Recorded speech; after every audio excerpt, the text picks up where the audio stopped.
La explanada de la Plaza de Toros de Valencia se tiñe de verde ecológico. Les explicamos por qué. Celebran la Semana de la Lucha Campesina. Se han reunido para demostrar que aquí se ofertan productos de la mejor calidad. Son 100% ecológicos. Vaya que sí. La respuesta por parte del consumidor ha sido inmediata. Acelgas, alcachofas y lechuga hoja de roble. Y ahora he comprado habas y rábanos, porque lo he visto que es muy bueno y muy fresquito y nos ha llamado mucho la atención. Productos para comprar y probar antes de llevar a casa. El cliente se interesa por estos alimentos porque salen del campo y van directos a la mesa, sin intermediarios.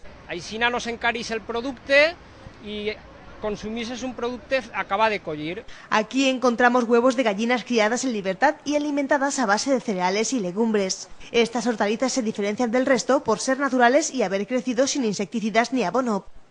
El cultivo de este tipo de productos se ha incrementado en los últimos años.